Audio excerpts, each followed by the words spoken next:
let's go ahead and look at the 5 different project choices that you have. Notice that these projects need to be all original work for this class, with the exception of the literature review that you did in 504.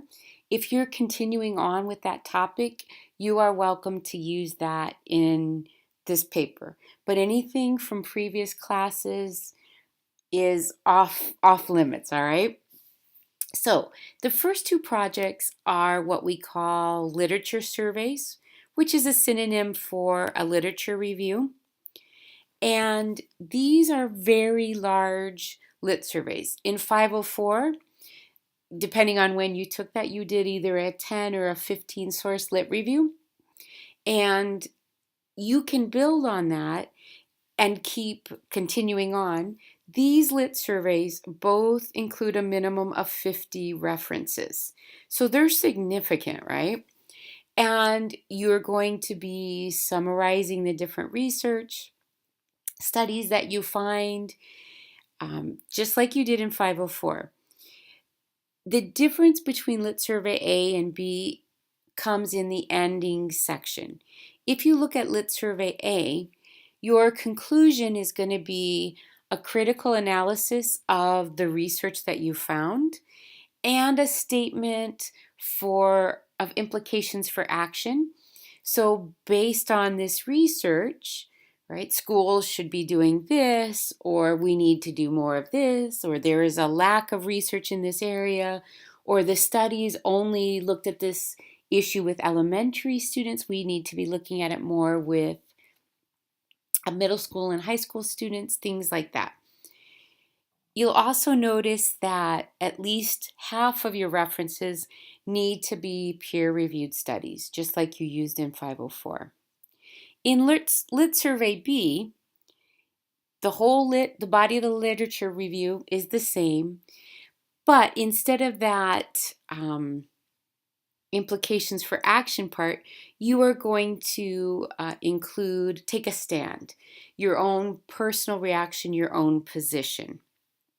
And still tying that in with the research, but in that you can talk about how what you've seen, how it matches the research, how it doesn't, bring in your own personal experience, which a lot of students like to do because remember in a lit review, you're always staying in third person. But obviously if you get into your own personal position, then at that point you can move into using first person. So if you go over then, there is an outline that I want you to follow. And let's just take a look at this because people say to me, do you want me to follow that? And I say, yes. So you're going to have a cover page. You're going to have an abstract. Your first section is going to be an overview of the problem. And in parentheses, you will see a guidance for how many pages. So this area should be 2 to 3 pages. You can put the heading as section 1. You can put that in there, or you can just label it as the problem. These are then the headings that you're going to have within there. Give an introduction, a statement of the problem that you're studying. What's the purpose of your literature review? What's the importance of it? Why should we care about this topic? And then scope of the literature review refers to the sources that you're using. Are they all studies done in the United States? Are you looking at this issue globally? Are you looking at a certain age group? So basically, who's the population that's being included in your lit review? Then you'll see section 2 is the bulk of your paper. This is the actual lit review where you're citing the sources, and this is somewhere between 40 and 45 pages. There is another introduction.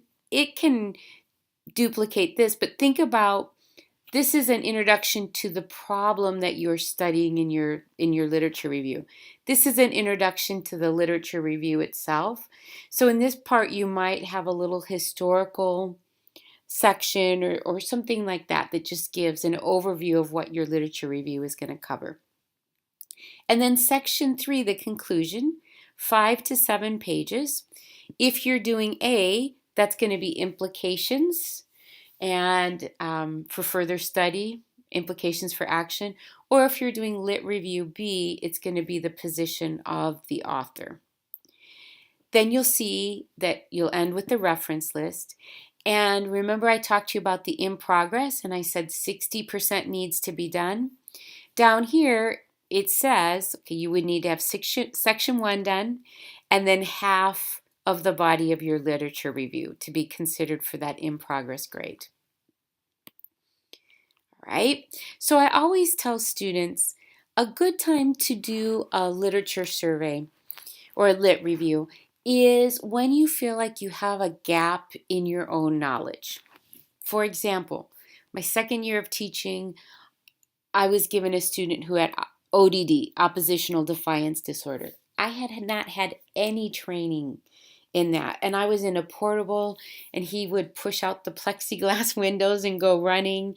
And I'm like, oh my gosh, do I go after him? Do I leave the rest of my class here?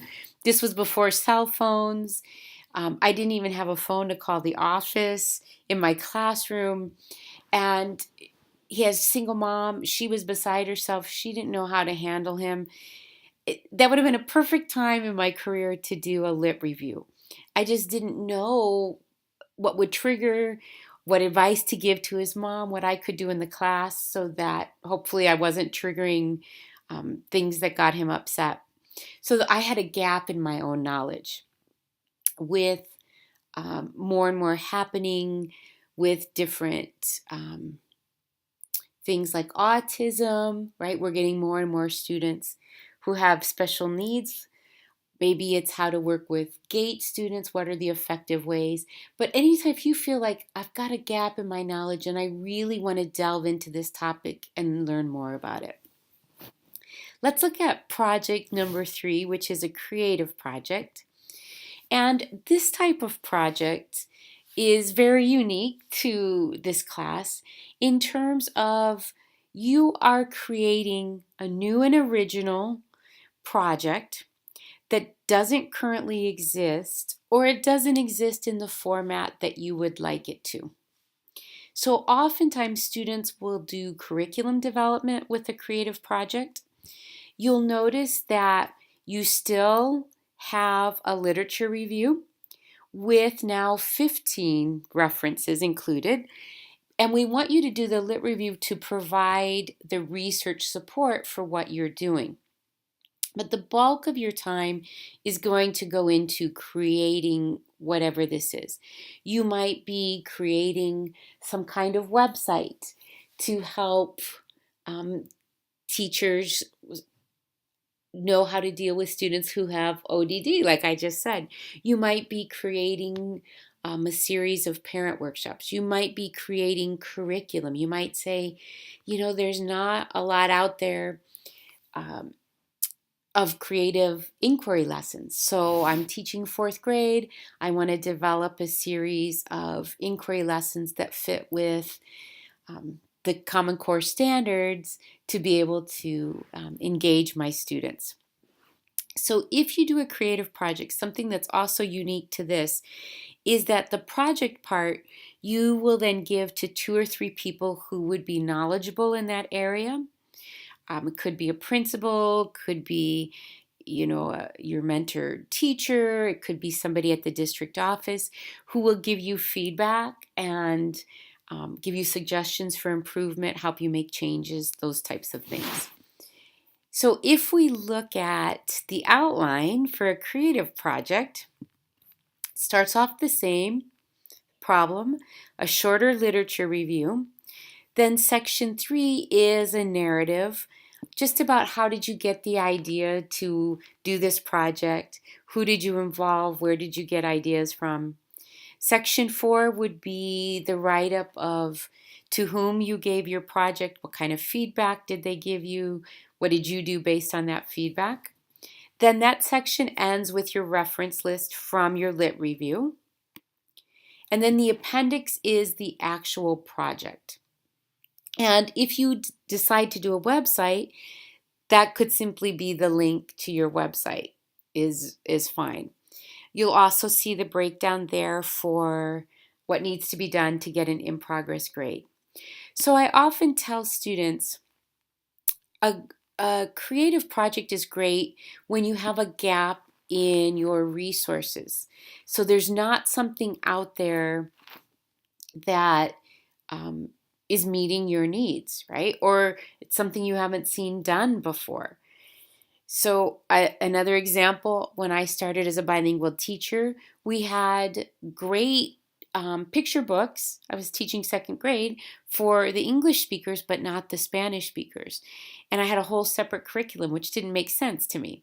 So I created thematic units where I could teach the same skill in both English and Spanish, and I could use the same book. I had to translate a lot of the picture books, but it served a need, a huge need for me at that time in my career.